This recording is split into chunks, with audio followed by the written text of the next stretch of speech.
2,5 Wochen im Jahr sind die Bayern noch ausgelassener als sonst, nämlich dann, wenn sie mit zünftigen Schritten zur Wiesn marschieren, dem Oktoberfest. 3 kräftige Schläge aus des Bürgermeisters Hand und die maßlose Maßsauferei ist eröffnet.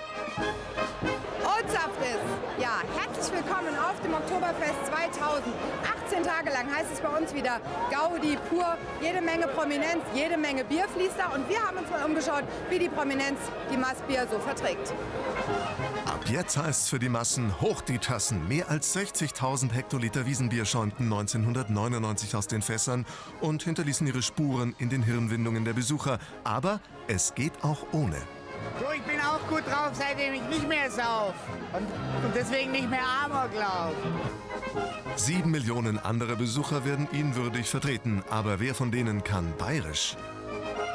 Als Spaatbesteck ist es Speckbesteck des Spaatbestecks.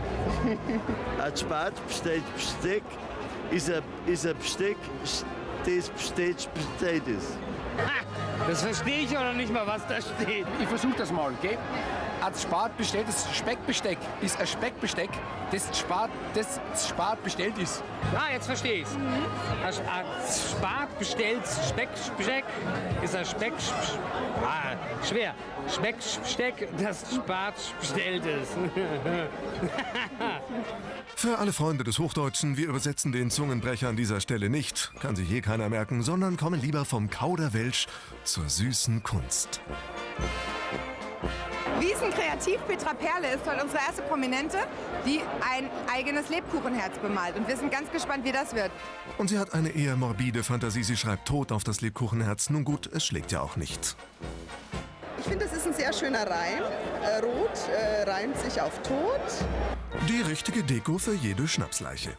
Veronika Ferres hingegen bricht ein bayerisches Tabu und redet auf der Wiesn vom schönen Friesen und der ist auch noch ein Hengst.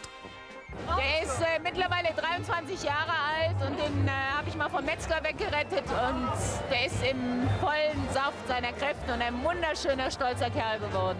Davon gibt es noch einen. Gedeon Burkhardts Werk ähnelt allerdings eher einer Miracoli-Schlacht.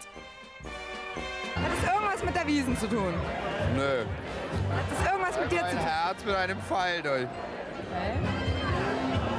Schau, da sind die Federn in grün, da ist das hintere Teil vom Pfeil, da geht's ins Herz rein und da kommt es wieder raus und da ist die Spitze vom Pfeil.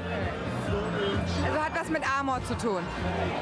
Keine Ahnung, vielleicht eher mit gebrochenem Herzen. Hast du gerade ein gebrochenes Herz? Nee, eigentlich nicht. Glücklich verliebt? Auch nicht. Angenehm beschäftigt. Das sind hier offensichtlich alle. Großformatiges Campen in 14 Festzelten, den Busen und das Kinn geschnürt und ein Riesen-Gaudi. Da pocht das Herz im Dirndlkorsett. Wissen Sie, was im Duden steht über die Bayern? Nee. Kleines diebisches Bergvolk am Rande der Alpen. Und der Duden hat ja nicht nur mit der Schreibung recht. Sei's drum, eins können die diebischen Bayern ja auf jeden Fall: sich diebisch freuen. Wir schalten übrigens noch die ganze Woche immer wieder